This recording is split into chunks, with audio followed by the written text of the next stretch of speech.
Welcome to Pop-O-Holics, the show about hot takes, hot and hot tasty pancakes. I'm your host, Christian, and I'm joined as always by my two favorite co-hosts. Chris Conkling making a return. Welcome back, and Brian Dupree. Oh, that's right. You were gone so shortly, I forgot that you were gone. But it's so good to have you back. You bring such life and energy to the podcast. Wow. It's good to be missed. Everyone needs to feel loved every once in a while. We totally remembered you were gone last week.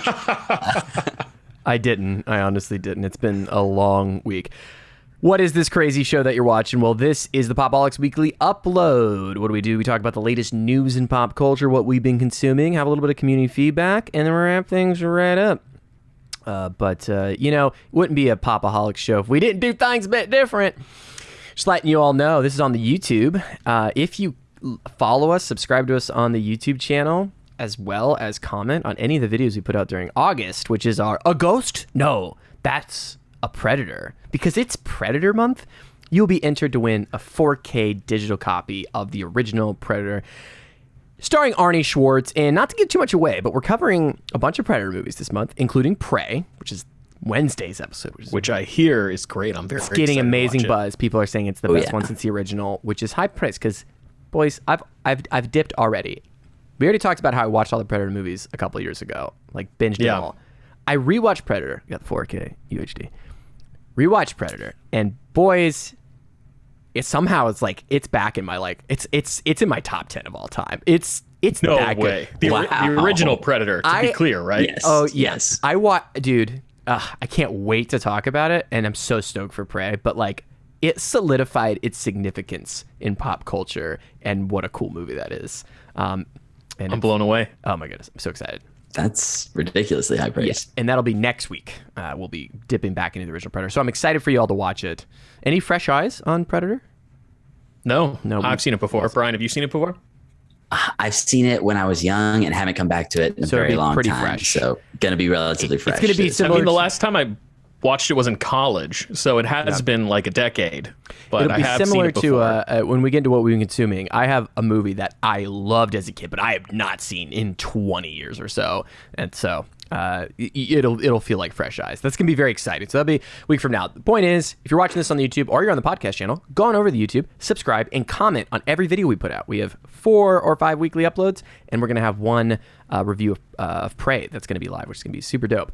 So get in to win that digital copy and make sure it's not Dan's brother. Okay? That's all. I was about to say he has been informed and will be participating, of course. So we'll see if he gets the turkey. Automatically disqualified. Oh, we forgot your name somehow. We saw that you had the most entries, but we lost it somehow. No, we will play fair. Christian, I do have a question about the digital code. Is it a 4K digital code? It is a 4K digital code very and nice. It's Movies Anywhere applicable, because it was a code that was approved before the acquisition of 20th Century Fox. So it's got really great rights, and it's a really good Blu-ray.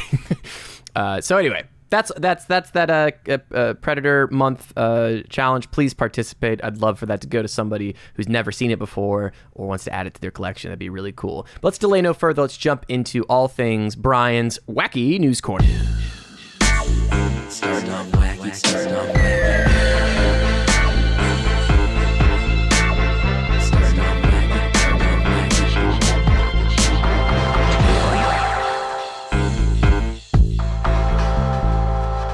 Welcome back, everyone. So Warner Brothers Discovery CEO David Zaslav is shaking the game up in pretty significant ways over at Warner Brothers.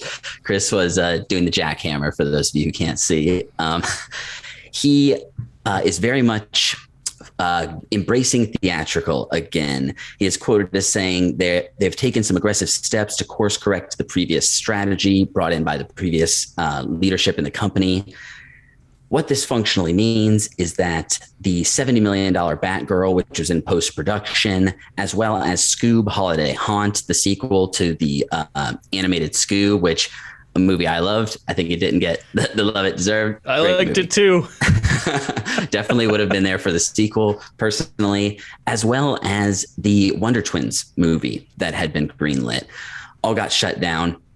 Obviously, there's still significant costs to be put into these movies through marketing and the finished post-production that goes into this. So it's not like there weren't costs to be held here. But by all accounts, this is basically a tax move. They're trying to get $3 billion in debt off the books and are making some pretty severe cuts as a result of that. Zaslav is really focusing on theaters, which is something that, as we talked about very early on when HBO Max started doing day and date releases, what is the future of theatrical if this becomes the norm? It's not really sustainable. And Zaslav seems to kind of be feeling similarly here. He says that when you're in theaters, the value of the content and the overall viewing experience is elevated. Then when the same content moves to PVOD, premium video on demand, the $19.99 rental price point, and then streaming, it's elevated again, which is a talking point that I've heard before and that I think has kind of shown itself to be true. Movies that do well in theaters tend to do well when they're available for rental, even if it's 30 days, 45 days afterwards. Yeah. They build up that word of mouth. So combined with this, we also have news that at some point Warner Brothers Discovery is going to merge HBO Max and Discovery Plus into one to name yet to be determined streaming service that will also do standard video on demand rentals. They're going to build up that service to eventually have a ad-based free service on this as well. As a result of this, on top of the cancellations that we've been talking about, there's also been titles that are starting to slowly be removed from HBO Max. I've seen some articles about original content that is starting to get pulled.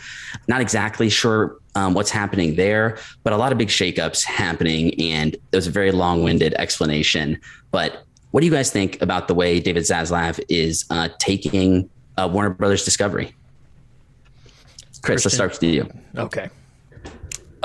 This is an extremely multifaceted thing that's taking place in Hollywood right now. There's so many different things to talk about, but I'll start by saying overall, I actually think it's a really smart business move.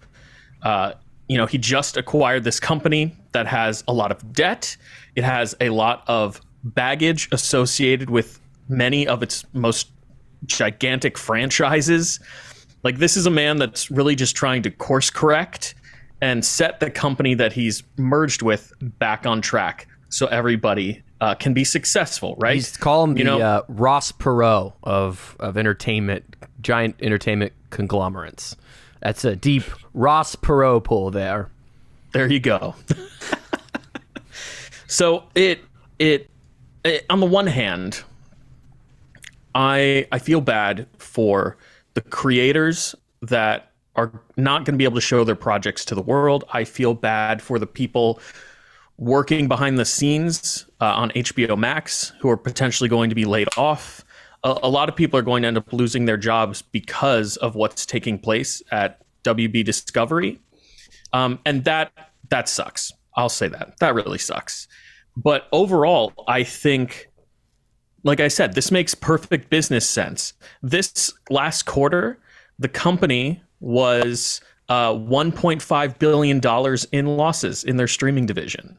This is the company that seriously needs to find their financial footing, and releasing projects that were greenlit by the old regime at Warner Brothers prior to the merger.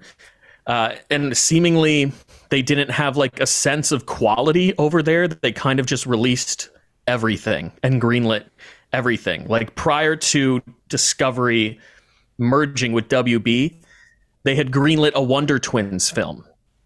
Who wants to see a Wonder Twins film?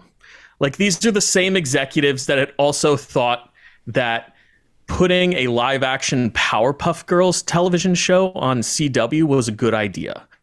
So seemingly they just didn't have good creative sense. The old regime did. So I think David Zaslav has said a lot of things that excite me about what he's doing, especially with the DC property. DC, I think, has been mistreated for many, many years. There's a ton of baggage with like the Snyderverse fans and like Ezra Miller and all this stuff. But what he said, and this is a quote that we got from a THR article. He said, "You look at Batman, Superman, Wonder Woman, and Aquaman. These are brands that are known everywhere in the world. We've done a reset. We've restructured the business where we are going to focus, there is going to be a team with a 10-year plan focusing on DC. We believe we can build a much more stable business." And then he goes on to say, "It's a very similar to the structure Alan Horn, Bob Iger, and Kevin Feige put together very effectively at Disney. We think we can build a much stronger, sustainable growth business out of DC. As part of that, we're going to focus on quality." I think that's a key here.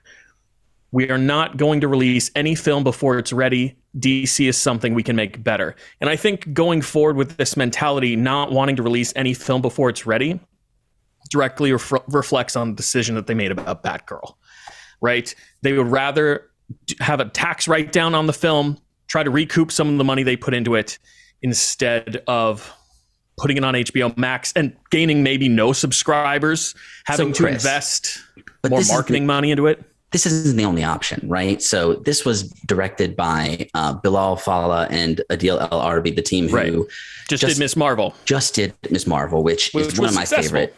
Very successful. These guys clearly have real talent behind the camera. They have $70 million to work with here. Why not, finish the post-production and go for a theatrical release? He seemed to kind of backhandedly imply that the quality wasn't there. But after Miss Marvel, obviously Miss Marvel, to be fair, is probably at least $40 million more expensive than this would have been. But I think these guys, with the time constraints of a movie and the creativity that they have, could have made this worth watching in a theater. And it just seems weird that they would have made something that is seemingly so like not part of the brand that it would make more sense to write it off as taxes for quality reasons. But obviously we haven't seen this, so I can't speak to it for sure. Right. And I honestly think there's more. What their game plan was in regards to getting the tax write-down is the official story that we can see in the press, right? But I think there might also be some type of power play here involved. In the quotes that I just read, he said he wants to do a reset with DC, and Batgirl was part of the old DCEU Snyderverse-esque world. Okay. J.K. Simmons was coming back to play Jim Gordon in that movie, like he played in Justice League. So while he's still going to release Aquaman 2, and he, based on the press that I read today, he's seemingly still going to release The Flash. Absolutely baffling that this is not one of the movies. The quote that he said in regards to those movies is that he said, David Zaslav said, "We are excited about them. We've seen them. We think they are terrific, and we think that we can make them better." So if you're following the press, those films just got pushed back in terms of release dates. He's really determined to ensure that everything that they release in regards to DC is being respectful to the DC brand, because he wants to make it a return to form for DC, something strong for the company. And it just hasn't seen that success over the last decade like Marvel has. So it's going in a new direction with the Flash movie and Michael Keaton as Batman, really breaking new boundaries. I'm wondering, you say that, but we recently got word that they're reshooting scenes for Aquaman 2, replacing Michael Keaton with Ben Affleck.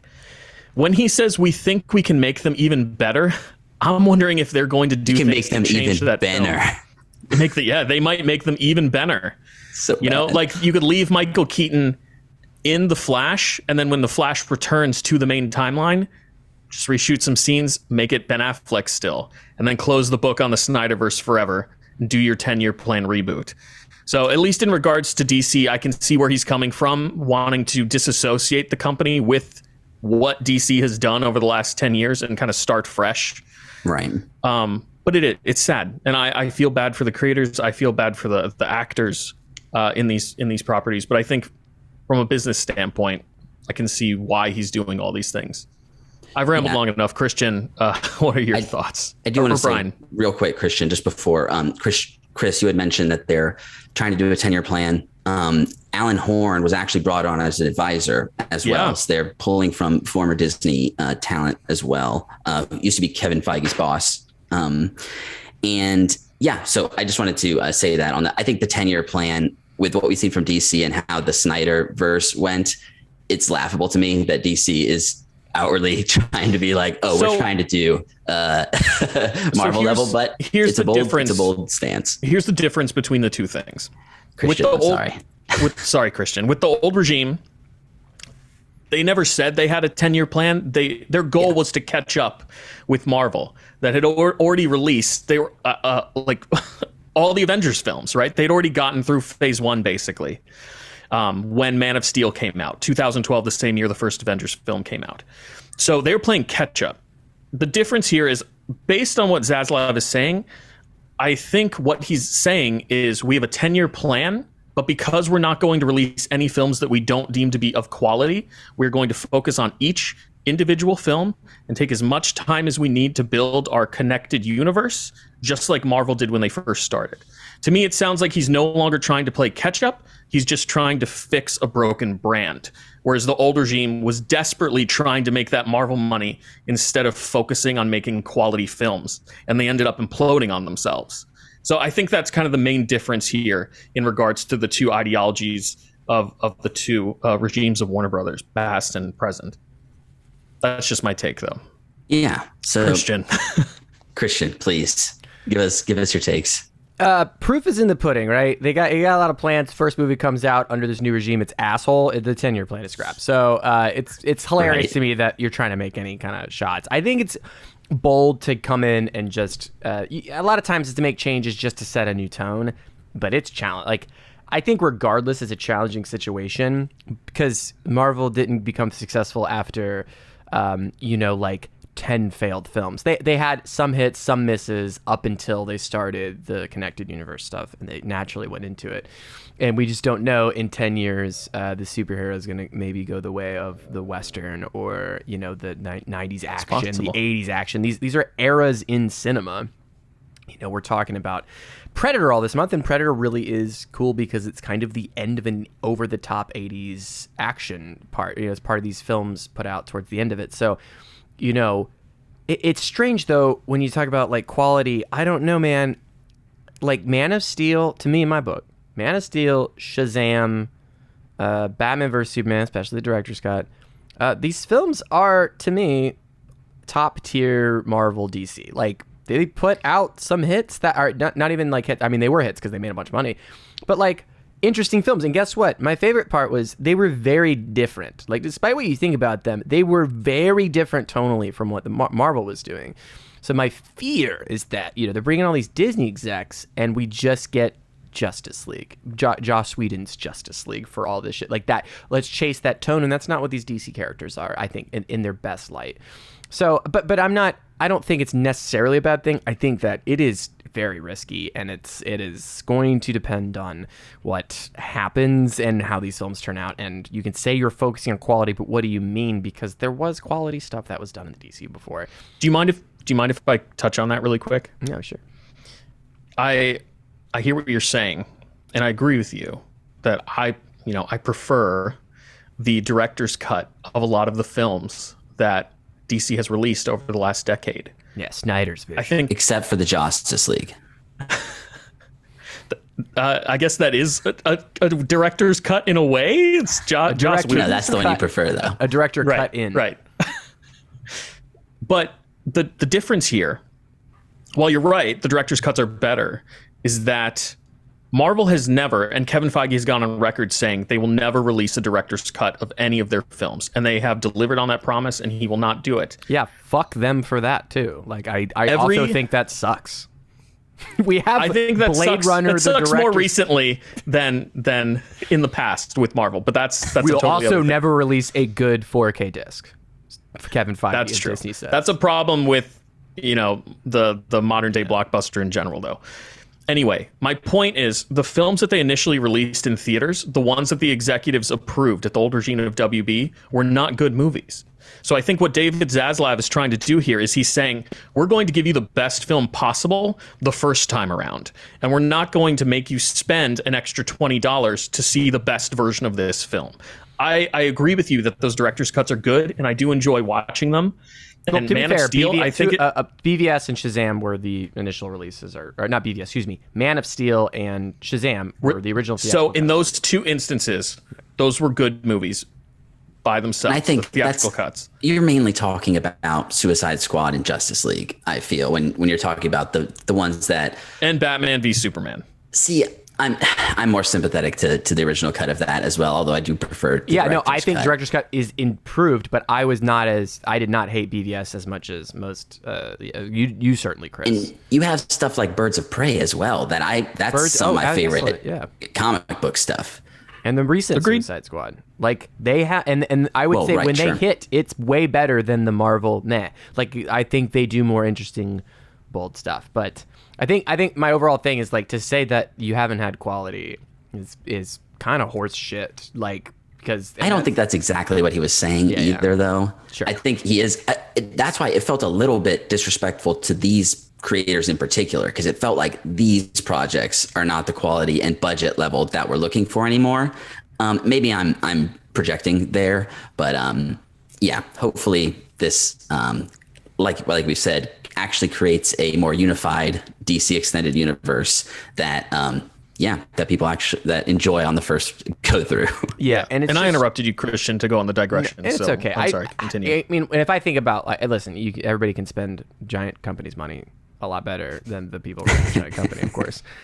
But part of me is like, there was a more tactful way for this back row thing. Was it like you still have a streaming service that still makes revenue, and you still need to put fucking content on it. You're not just gonna kill it, right? You want there to be value there, and you also want to focus for these particular properties to focus on your theatrical experience. I think that's great, but don't. I feel like have a fucking meeting where you're like, can we make Batgirl a mini series? Can we make Batgirl a cheaper? Can we do the post production and put it out as a cheaper movie? And maybe it's a little quieter. We're thinking about lowering the market, but we want to make sure your film gets put out, just to not have this clusterfuck and lose faith and like piss off your audience. And it was not the way to do it. Now, you might have watched that the cut that they have of the movie gone like, this is ass, and it might be ass. It might be an ass movie, and there's like they're no saving it. We don't know that. We will never know it, unfortunately. I will say that apparently it was screened once and was testing in the low 60s for whatever the score they used, which apparently with movies that don't have finished CG and stuff, that tends to be a decent score for movies that actually go on to do well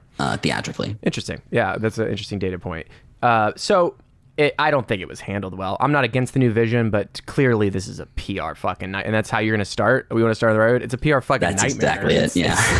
Horribly. To your point though about HBO Max making revenue. I mean, technically it does make revenue, but $1.5 billion in losses in their streaming division. It's not making enough revenue, and I think it's easy to go on Twitter and go online and hear people going like, I love watching all these things on HBO Max. Like, HBO Max is my favorite streaming service. But at the end of the day, it's making them shit money, dude. Like, it's not... Consumers are enjoying it, but they're also not giving the company back enough money to make it worthwhile for the company to continue with that business model. Well, it's had three separate owners. It's been part of three different conglomerates in 4 years or so. AT&T... Warner Media, and now Discovery. Like it has just been chaos, and of course AT&T, like they're the people that started the investment in the HBO Max thing, and that's So I'm not saying you don't come and do cuts, you don't make a PR nightmare, and you're like, guess what? Like, I don't know. It just seems like, did anybody take a meeting on this? I don't know. It feels like I'm not against all this. I agree, Chris. I'm all for all that stuff, but. Read the room. You just think it could have been handled better. Oh yeah, and I agree. A little bit. But and when you're so sorry, Brian, continue. No, go for it. I was just gonna say, when you're so deep in the hole, you have to make drastic choices, and they're deep in the fucking hole. What's weird though, okay, I don't want to dwell on this for too long, but ultimately, if we're talking about $1.5 billion, what are they maximum saving here? $100 million maximum. So I don't know. It seems like a kind of drop in the bucket. Like I'm going to take away that Ross Perot moniker, because Ross Perot, he balanced that budget in his plan. He balanced it. I saw it. I saw it on the charts. Trickle down, didn't trickle down. And politics trickle down, didn't trickle down. I brought my voodoo stick. Oh my God. And I misspoke earlier. The plan for the streaming services to combine is summer 2023. Correct. And they have goals for really ramping up subscribership.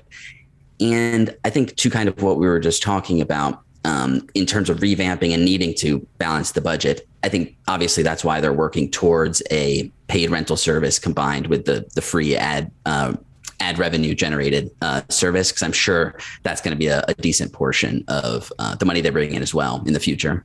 And they're not the only streaming service that's moving in this direction. Disney Plus is moving in this direction. Netflix is moving in this direction. So you know why? This is just the way in which streaming is moving. Because they're all losing a shit ton of money. They are hemorrhaging money, dude.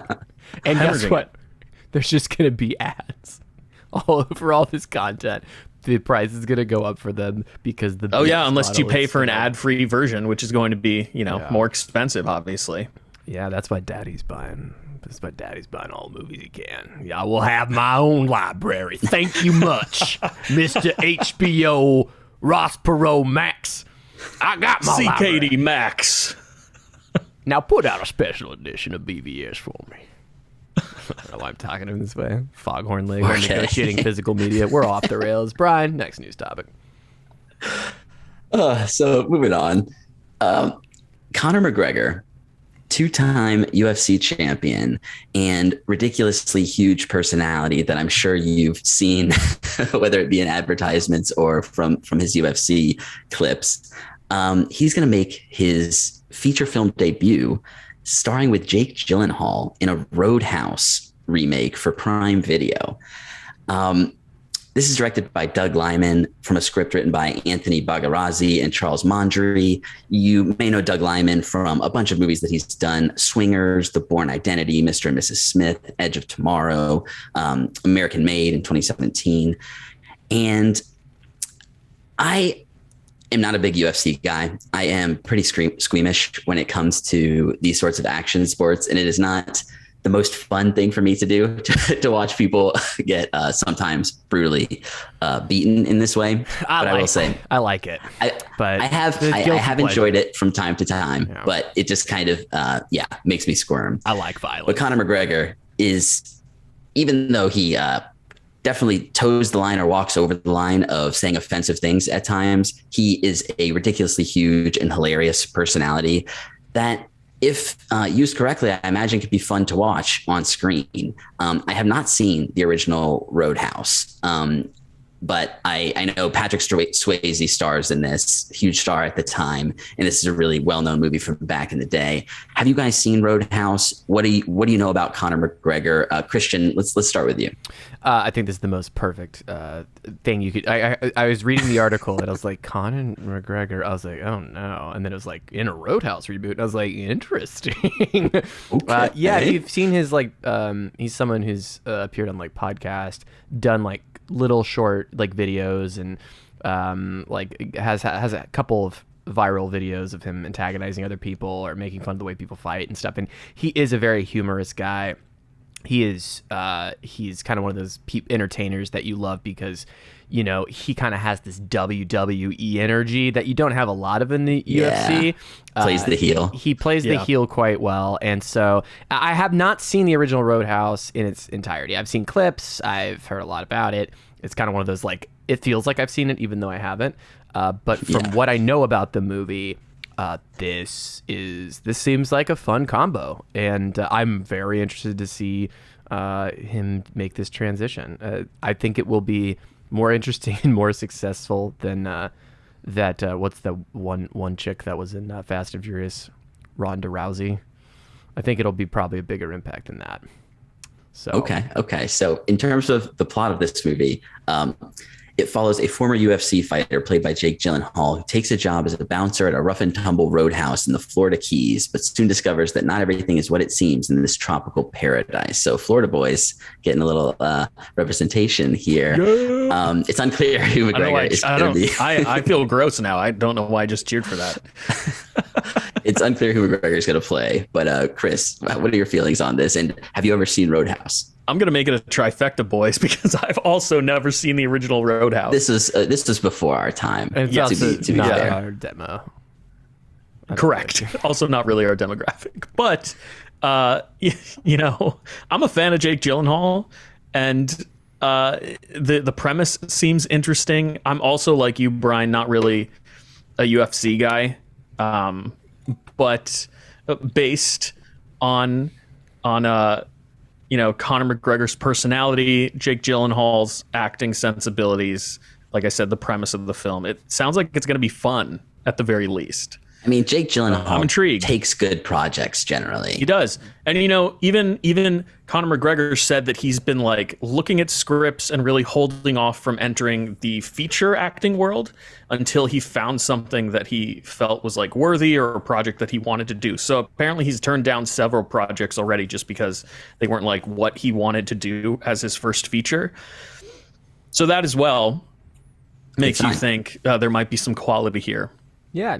Gyllenhaal takes good scripts, and he also takes sweaters that he needs to give back. For all my Swifties.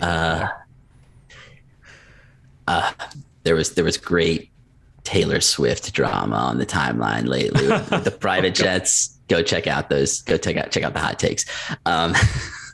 But so yeah, that's Conor McGregor making his film debut against Jake Gyllenhaal in a Roadhouse movie for Prime Video. We also have a couple of comic book project announcements. So Netflix and Dark Horse have teamed up to do a series of projects, one of which is an Idris Elba-led, David Leitch directed picture called Bang. No, it's not called Bang, Brian. It's called Bang. God, you forgot the exclamation point. Yeah, clearly. Retake. We'll cut it in a new film titled Bang, and this is excellent read. Spy thriller based on the comic series by Matt Kent and Wilfredo Torres, following a terrorist cult who sets out to start the apocalypse with a series of novels meant to brainwash their readers with the world's most celebrated spy, then being sent to track down and kill the author responsible. I haven't read this story, but conceptually sounds really amazing. Excellent plot for a movie. I'd kind of be sold even if it wasn't based on IP, just from that description. Idris Elba starring in it on top of that, and written by Kent himself and Zach Olkowicz. And David Leitch, who has Bullet Train coming out soon, which I'm looking forward to.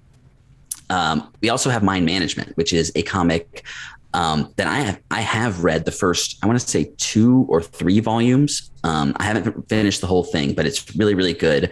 And this is a comic in which a young woman stumbles onto the top secret mind management program. Her ensuing journey involves weaponized psychics, hypnotic advertising, talking dolphins, and seemingly immortal pursuers as she attempts to find the man who is mind management's greatest success and its most devastating failure.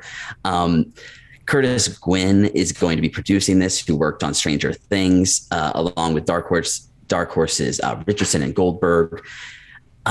This comic is, the way that it's written, it's written on this certain sort of paper that it's supposed to be like official kind of program, like mind management paper that has these messages like along the edge of the page that are kind of telling a different story from what's on the page proper.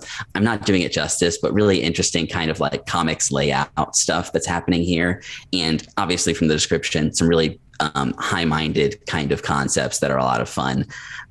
Both these projects sound really cool, super, super in it for them. We also have one called Lady Killer, an action thriller about a 1950s housewife leading a secret life as a highly trained killer for hire.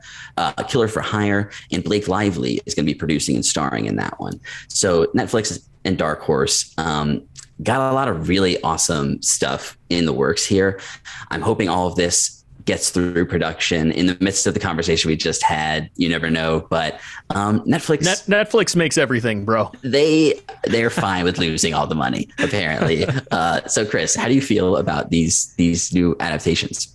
In regards to Bang, I'm very excited. By the time this episode airs, our weekly upload airs, I will have already seen Bullet Train, and that movie looks like it's going to be a ton of fun. David Leitch is actually what gets me, and Idris Elba. Idris Elba is great, but David Leitch excites me most with this news because he has a fantastic record in terms of adapting graphic novels. We just re-released our Atomic Blonde episode last Thursday over on our YouTube channel, which Love he that also movie. directed, adapted from a graphic novel. I actually just rewatched Deadpool 2 on Disney Plus a couple of days ago, which he also directed. So yeah, he's a great track record when it comes to action. So I think hopefully this is just going to be more of the same. Netflix, on the other hand, doesn't have the best record when it comes to releasing quality films, but at least the creative team here to start is very solid. So I'm hoping for great things from Bang. I think it'll hopefully be a lot of fun. Christian, how do you feel about this? No hope whatsoever. Netflix hasn't put out a good movie on Netflix besides Roma, which they didn't make, they just bought the rights to, right? Right. Some of the stuff they've bought publishing rights to is okay. I thought Roma was The Irishman? It's the outlier. They did make that one. Yeah, okay. So the Irishman probably top. I But like Mank too. I'm a Mank defender. know, Not I for saw everyone, It was but- great as well. I still haven't seen Mank. Oh, you gotta see Mank. Talking out my butt. Irishman though is like mid-tier Scorsese, so which is still pretty good. That's higher than most. So okay, they've been around for like 10 years. They've made 3 good films. I don't know. I just have no. Longer I than haven't that. seen Okja, but I don't know if Okja they as well. produced that one. Did they? I think that was an early Netflix one, but I'm not certain. No, they definitely just got the rights to Okja. I'm pretty sure they bought it from Sundance. Okay. Or Yeah, you some might be other right. film festival. Yeah. Okay. All right. So they've made some. Okay. Thank you. I made too big general of a statement. I've heard a lot of people actually like the old guard if we're going to continue with this. Some people kind of like reaching is now. We're some reaching. people kind of like is the name is what you say before every single Netflix movie. Netflix release. After talking about Atomic Blonde, we can't. I don't think the old guard is standing up. I haven't seen the old guard though. To be fair, Yeah. Well, who I could, did hear similar things. who could forget Bright or Oh gosh, Project Power. Project Pat? Oh my God, what a hit! I mean, they make content like this will be exciting to put on. I'll put this got on the some- background.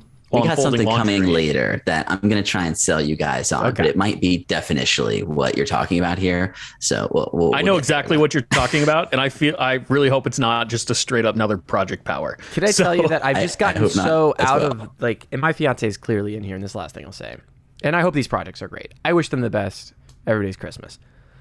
When I since I've been purposefully buying movies a lot more, and really not. Have you? Yeah. Like I've been purposely. I had no idea. You're Acquiring buying a lot of movies. physical media right now? Yeah. And I've enjoyed, I've had this joy of selecting something, being like, that's a movie I want to revisit, seeing it in a fucking great format, and in just embellishing it and smelling it. And this is so well crafted that when I open Netflix, I see the blocks fucking come up. I'm looking for something a lot of the time of I heard this thing was on Netflix. I open it and I'm just depressed. As soon as the app opens, I'm fucking sad. And I hate it. And I just hate it. And it's dying clear. It's clearly going to have to evolve and change or something. So I'm not sold on the streaming's it and we're done, because clearly there's so many financial problems. But these projects, when I hear they're on streaming, I get less. I know it has a higher chance of sucking asshole. So why would I get excited? And I'm sorry, I don't want to come across too upset. But creators I love, the Russo brothers, have put a couple films on streaming. They made Avengers Endgame, they made Captain America, and they're meh. They just released The Gray Man. Yeah. I just, dude, I don't know. I don't think I'm alone in feeling this way, but it's I'll just say I love everything that you said, and if you said coming to theaters, I'd be fuck yeah. But the fact that it's going to Netflix, it's what happened? What's gonna Red flag. What's it gonna look like? Yeah. So anyway, that's just how I've been feeling lately. It runs the risk for sure. Yeah.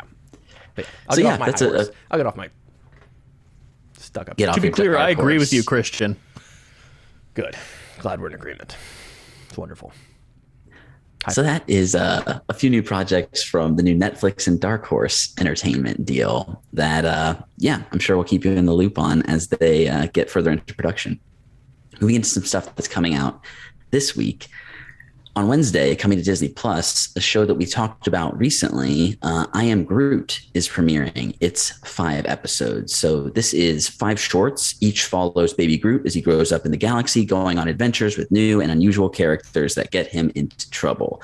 Vin Diesel is reprising his role here, and we have Bradley Cooper also reprising his role in the show. Spoiler, Brian. Oh, apologies. Edit point. Wikipedia. This is classic. I didn't even know Rocket was going to be in the show. Fuck.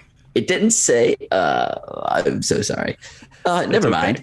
This is I Am Groot. It's actually Bradley Cooper as himself. Yeah, I'm here for it. Bradley Cooper playing himself. I apologize, everyone. This is created by. It's staying in. I don't care. If you're mad about the I Am Groot spoilers, I'm gonna leave it in too. I don't want to be your. I really don't want to be your friend. I don't care about our relationship because I don't know. The pod's over. So funny. So this is set after Guardians of the Galaxy Volume 2 and is technically part of Phase 4. Or it's actually set between the end of Guardians and one of the post-credit scenes. It takes place through Guardians of the Galaxy Volume 2 before the post-credit scene. I don't care. That doesn't matter. Christian says, I am done with the MCU. That's I Am Groot coming to Disney Plus this Wednesday. Chris will be telling us how it is next week, I'm sure. I heard the last Brian saying I'm not fucking watching it. Spoilers for you already told me you were going to watch it. Oh. Yeah. Spoilers for I Am Groot. The last line of the show I've already seen. I've seen the previs, which is the entire show. The entire show is actually just previs.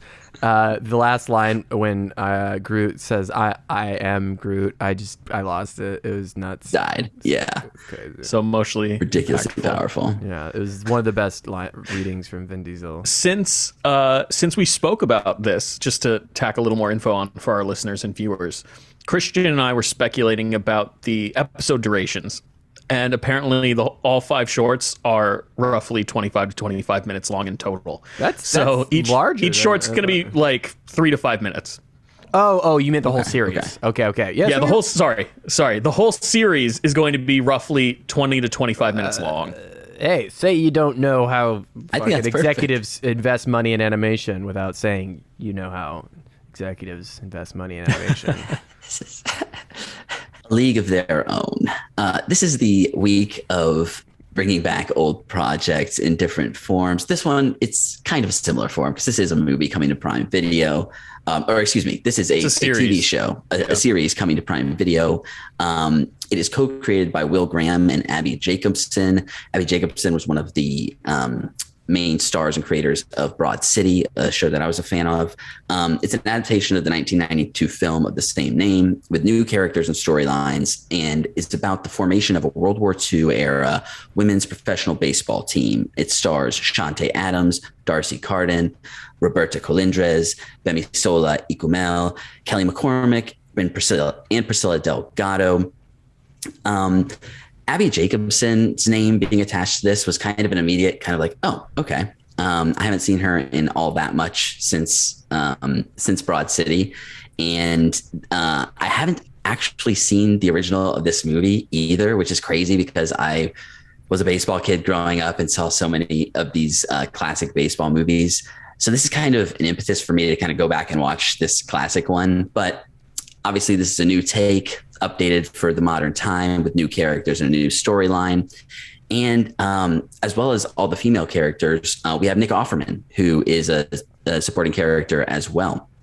So that is A League of Their Own coming to Prime Video this Friday. A new League of Their Own for a new generation. There is, in fact, crying in baseball now. Bunch of softies. I was making right? a face, Brian, because Christian had a devilish smirk on his face. And I could see that he was winding up for something. Winding up? Oh, that's a strikeout. Tell me you know how to make baseball puns without telling me you know how to make baseball puns. This is my little Hank Rogers collection. Hank Aaron's. Fuck. Steve Rogers. We're hitting home runs tonight, boys. What are we doing here anymore? Brian, sorry again. It's not these fools, but this fool is coming to Hulu this Friday. Nailed it. I'm sorry, just atrociously bad.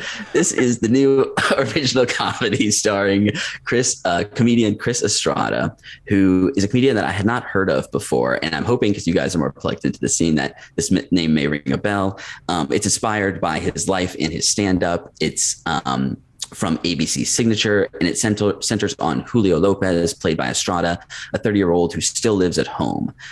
He's been dating his girlfriend on and off since high school and works at Hugs Not Thugs, a nonprofit that offers rehabilitation for gang members. I know, it's a very silly name. He and his family take in an older cousin who's an ex-gang member, and the story ensues. I hadn't heard of this comedian before, but I thought this trailer looked pretty funny and looked like something that could be good. I'm a decent fan of Hulu's content these days. I've kind of found myself gravitating that it's one of the main streaming services that I watch TV shows on these days, actually. So yeah, that is This Fool that is going to be coming out starting this Friday on Hulu. Look out for the sequel available on Hulu about the massage parlor next door. Tugs Not Thugs.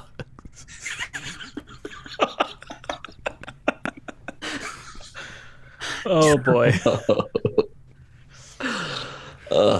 That's explicit. That's explicit.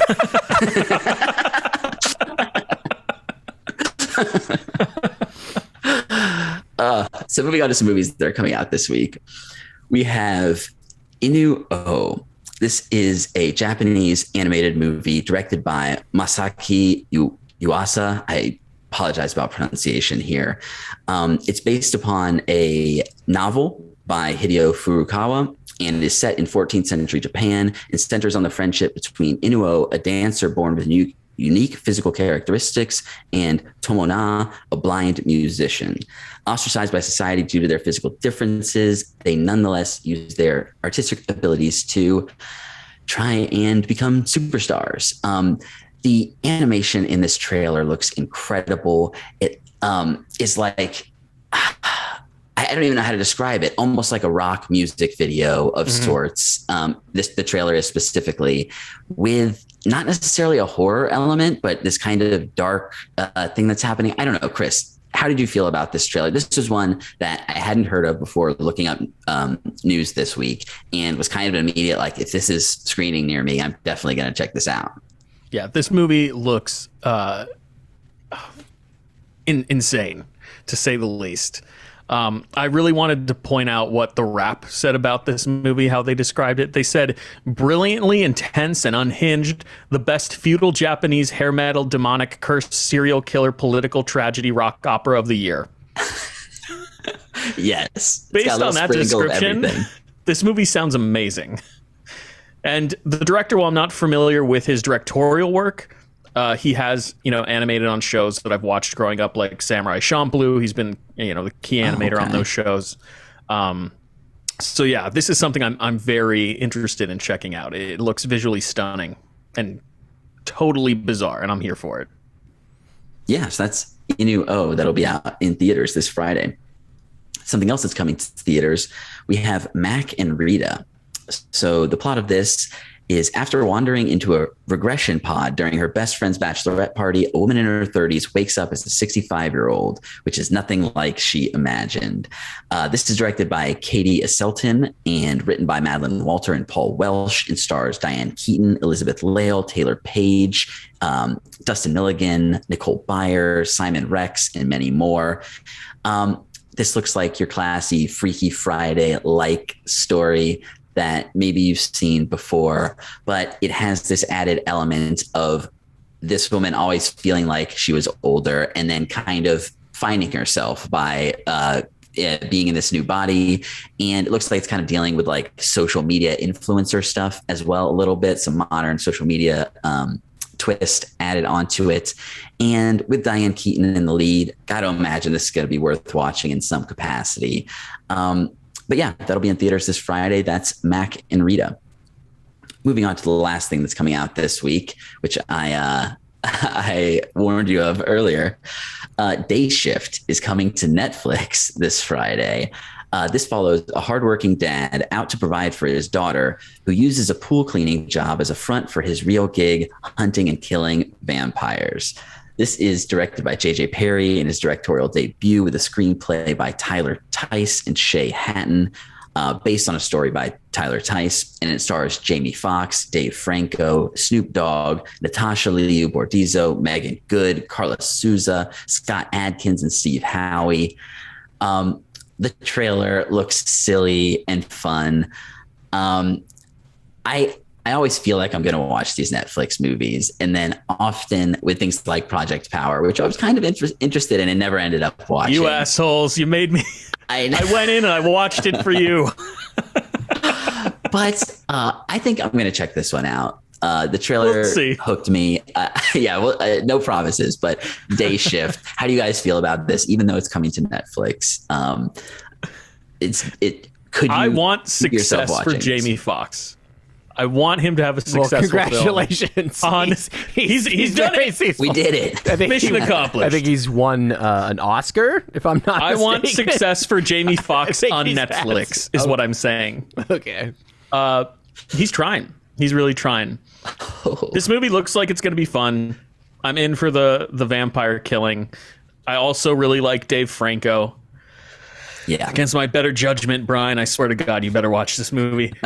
Against my better judgment, I'm also probably going to check this out. So hopefully Brian and I can discuss it. And I am willing to be pleasantly surprised. We'll see. It looks like the perfect movie for Netflix. I feel like there's a baseline enjoyment that it will have, especially if it's not terribly long. So we'll see. I like Jamie Foxx too. I think he's a very talented guy. And if this is fun, if it's breezy, that's the type of thing Netflix does well. It's like, yeah, I saw some things. I laughed a little bit. I forgot it. Perfect. Let's do it. So listen, Curmudgeon Christian says, Day Shift, it won't be a day shit.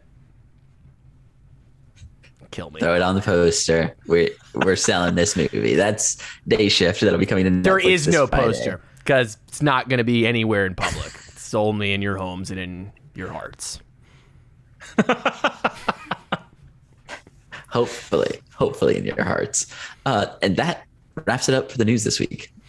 Brian, thanks for that wacky news. My goodness, that was a beefy. Jam-packed. That was jam-packed. So let's waste no time and go into what we've been consuming with our Quick Hits. Quick Hits is that special part of the show where we come together to talk about what we've been consuming in the world of Quick Hits. I will set the pace because I know we are running a bit long here. But I had a couple things that I checked out, a couple things that I bought for 4K Blu-ray. But the first one I'm going to talk about is Overlord, which is also streaming on Hulu.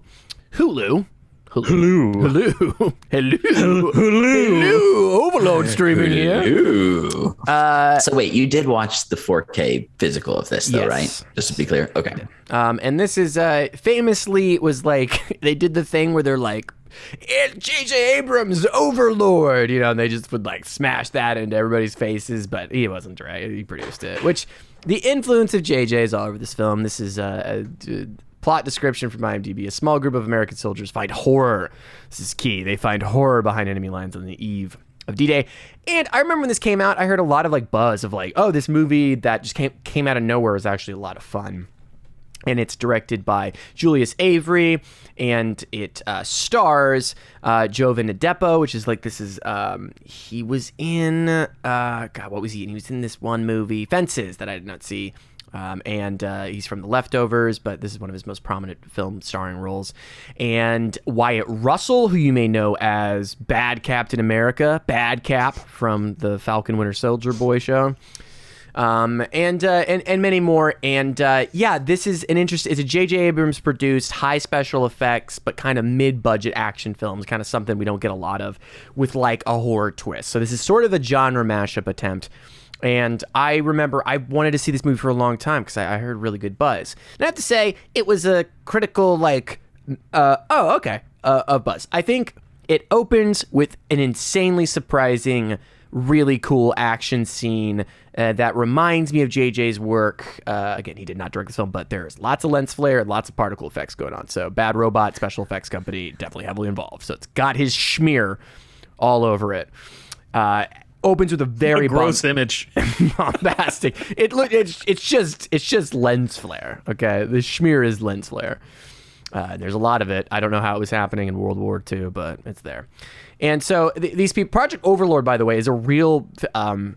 I think it was by the British actually, and it was actually like a decoy mission. Very interesting. It's a much more interesting story than this mission. This story that happens. So real history rivaling historical fan fiction. But anyway, these soldiers drop in behind enemy lines, and they are kind of hiding out in a small town in France, trying to destroy radio communication. And they find a Nazi in the radio tower that they're trying to destroy. They find a Nazi experimental lab where they're making sorts of goons and the creeps and crawlers that are going on there.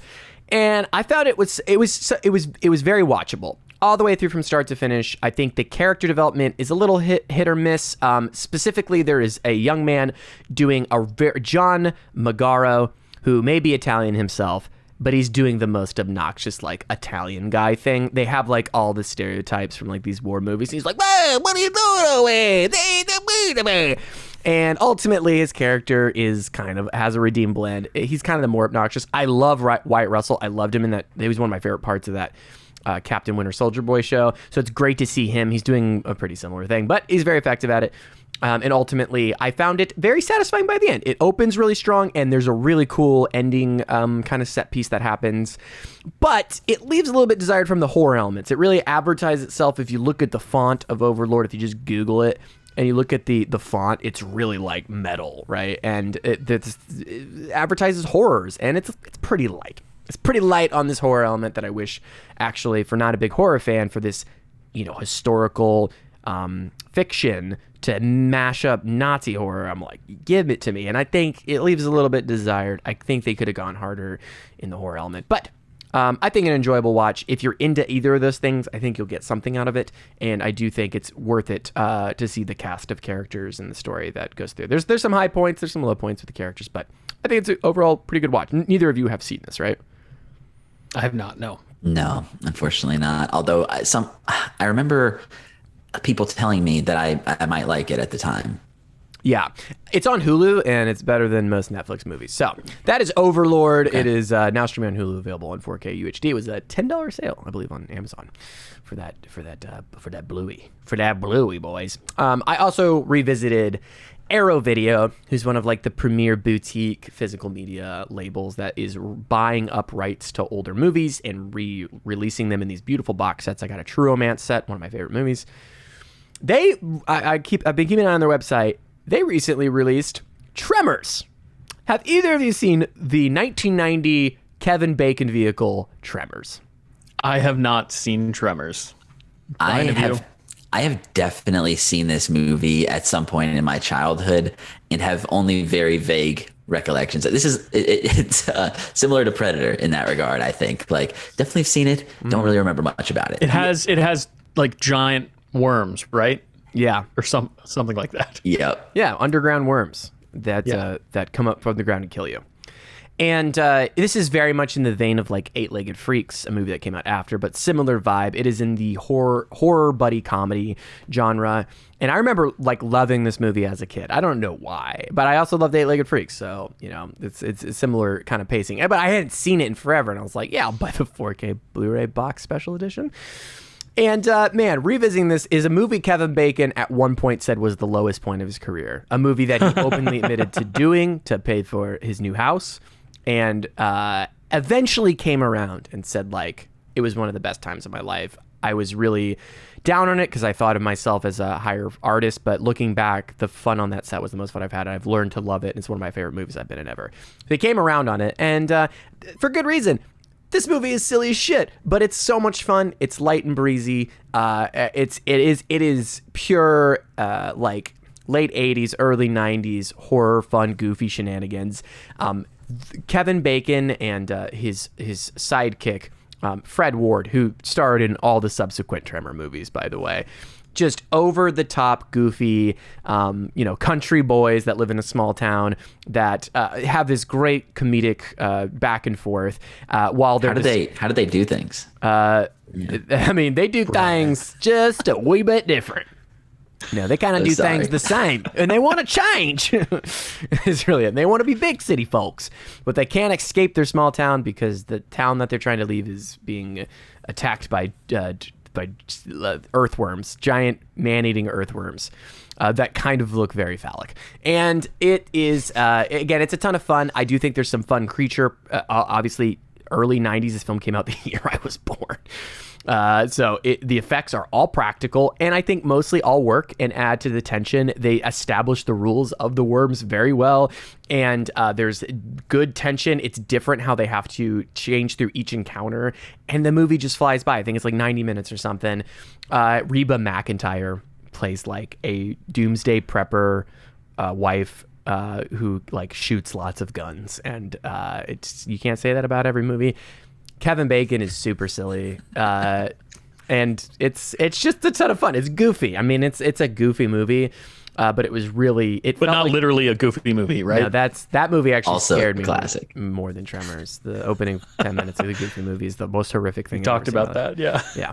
I just think, man, it feels innocent. There's a American innocence to it that just feels nostalgic and fun. If you've never seen this before, it's a good watch. I don't know if it's streaming anywhere, but Arrow Video has a really lovely, lots of special features Blu-ray out now, 4K, and it looked great. I thought it looked fantastic. It's great. Got some great vistas. They filmed it all in Nevada, I think, so you get these wonderful landscapes and stuff, and it's just a lot of fun. Doesn't take itself too seriously. Good time. It's Tremors. So that, I'm going to go on into Chris. You saw a docuseries that I'm actually very interested to check out. I had sent the trailer when it premiered to our chat because I was very excited. I love talking visual effects. I love shit like this. This is so awesome. So this is the new docuseries that's on Disney Plus about industrial light and magic called Light and Magic. What did you think, Chris? I'm so excited to hear about it. Guys, so I was also, as Christian mentioned, we're all fans of visual effects here on the show. We like watching documentaries about how movies are made. So watching this docu-series, it's 6 episodes long. Each episode is roughly 45 to over an hour long. This was a no-brainer. I put on the first episode in the morning as I was getting ready for work and making my coffee, and I sat down, started working, and had it kind of playing on the side.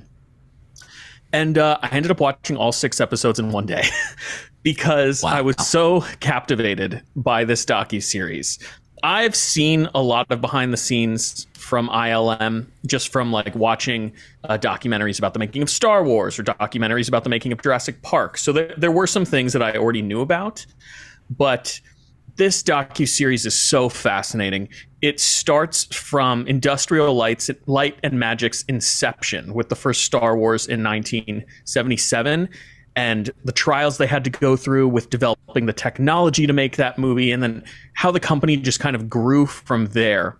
And it's so interesting because if you don't know, Industrial Light and Magic, ILM, has been innovating in terms of filmmaking, visual effects, and special effects for several decades at this point. They're kind of the cornerstone of visual effects in the industry.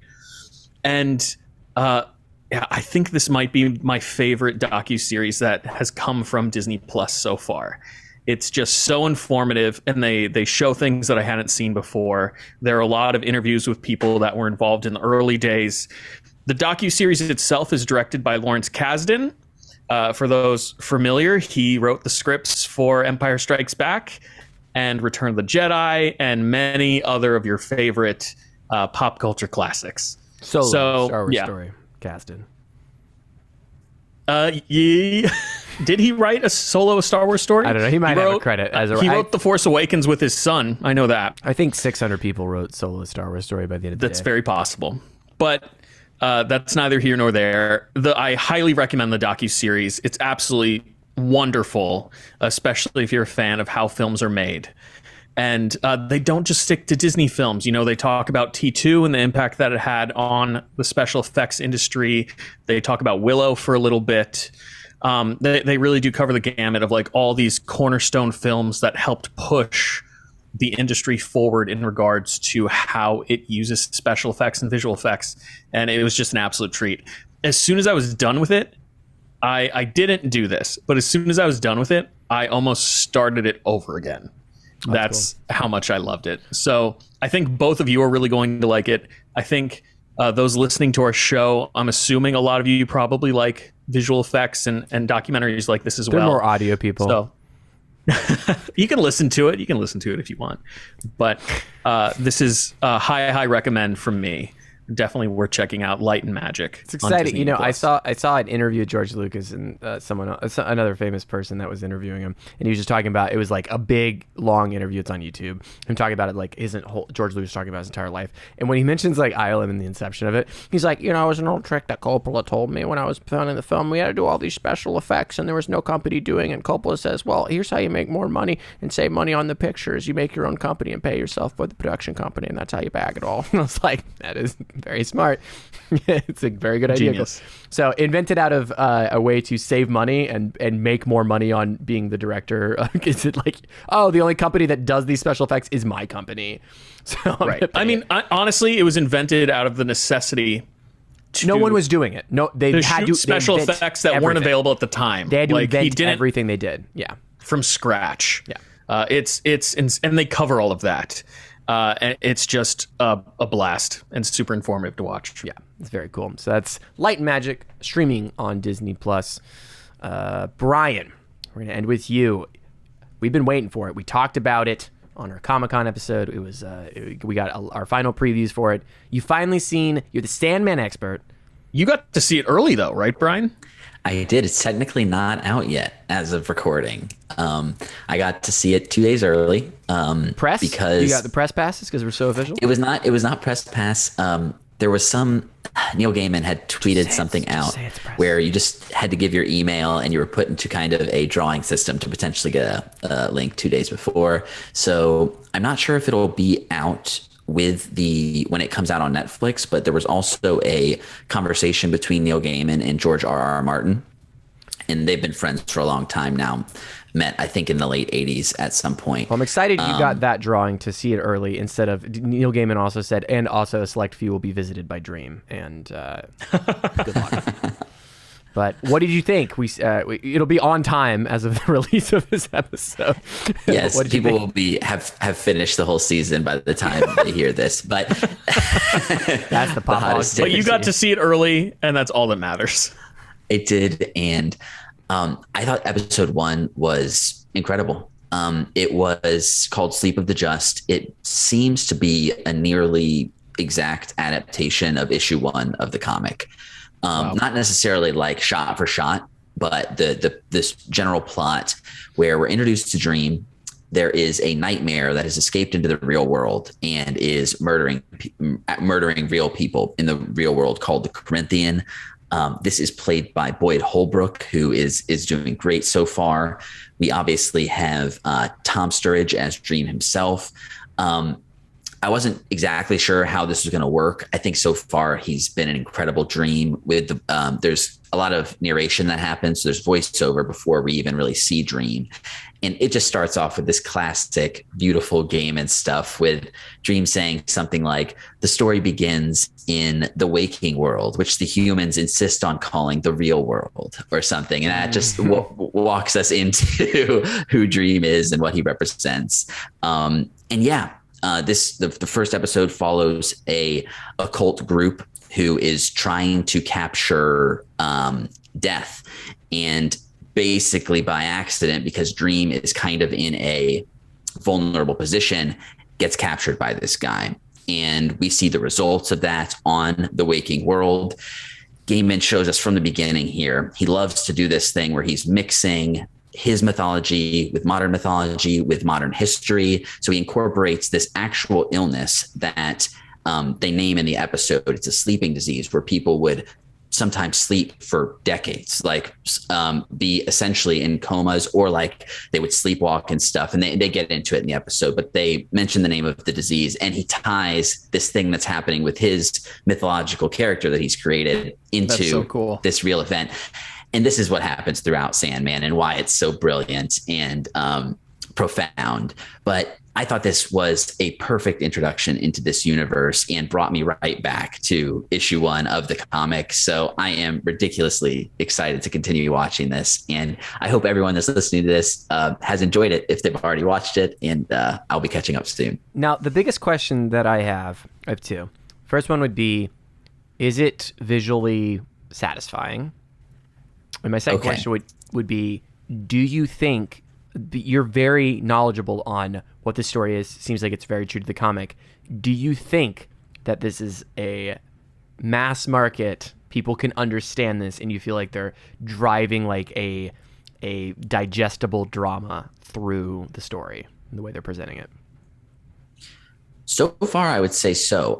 The episode is interesting because pretty much like 60 or 70 years passed within the course of the episode. And so that's kind of difficult to do, but I think they visually do it well, and you see it happen and you understand everything.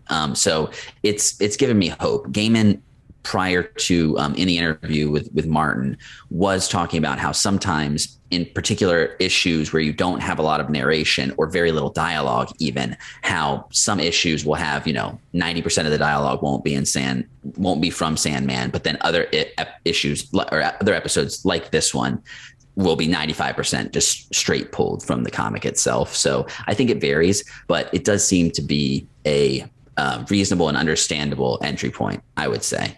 And visually, you think it's as interesting or competing with the visuals of the comic book? So I have to say, my good friend Peter, co-host of the currently stagnating Adaptations podcast, we watched this over at his house and had some technical difficulties with the streaming link for this. Not used to getting links like this. So we ended up watching it at like 480p. So I can't say I have a full experience with this. Brutal. But I felt this way even having watched it at 480p, and I could tell that had it been in higher quality, the visuals were solid. But it wasn't done justice on this viewing, but I may even rewatch it at some point to kind of get it cleaned up. But it seemed to me to be solid. When you were like, I wasn't used to following these types of links, so me and Peter just watched Pornhub all night, which is also in 480p, I believe, so it works. I don't know how it got in the browser history, but it was just convenient, so it was there. It was the Sandman porn. The Sandman adaptation, Yes, the adaptation of Sandman. That's no dream, baby. That's the real deal.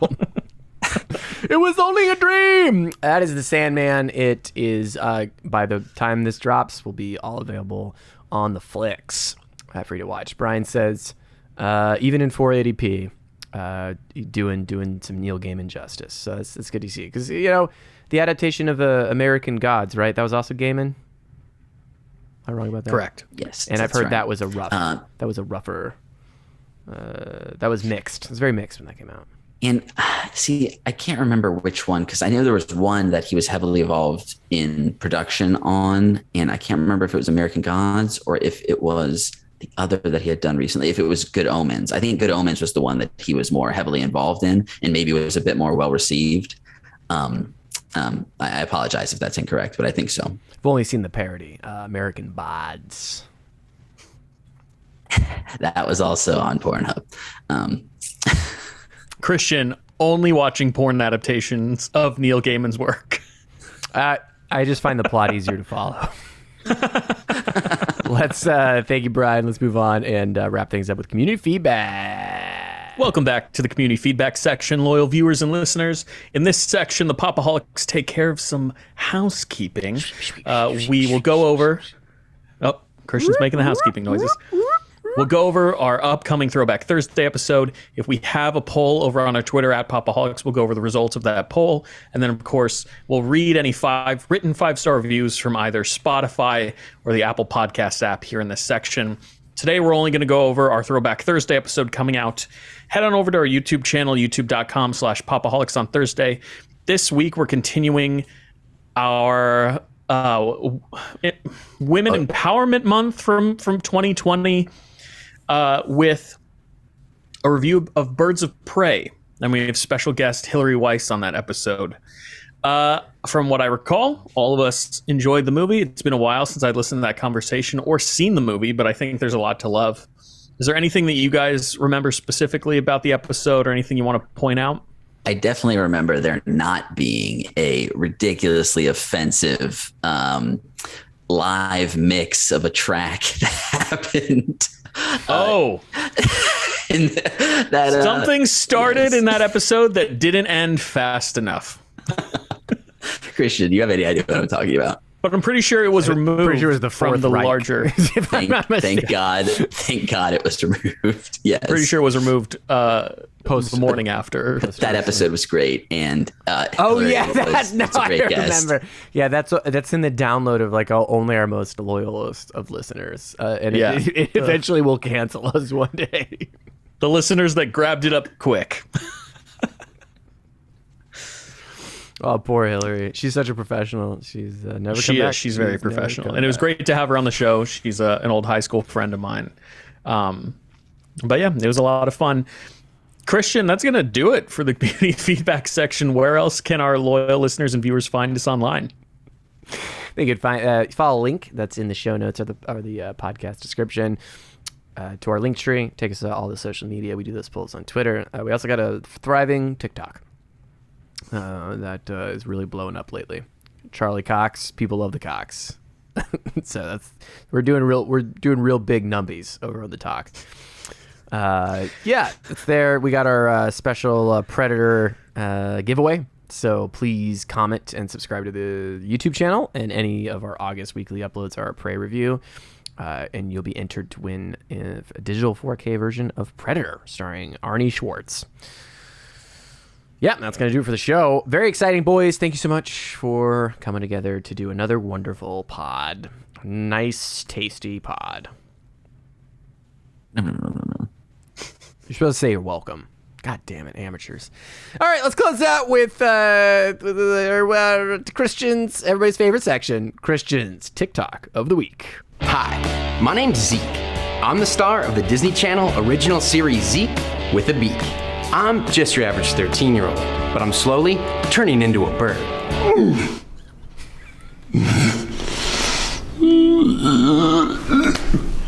My family just moved here from the Midwest. Between my mom, dad, and little sister, life can get pretty crazy, but not as crazy as the fact that within the year, I'll be a full-on bird.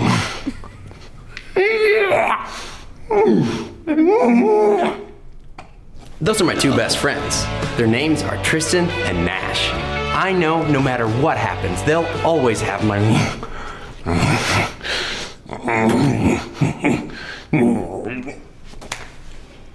7, 6 Central, only on Disney.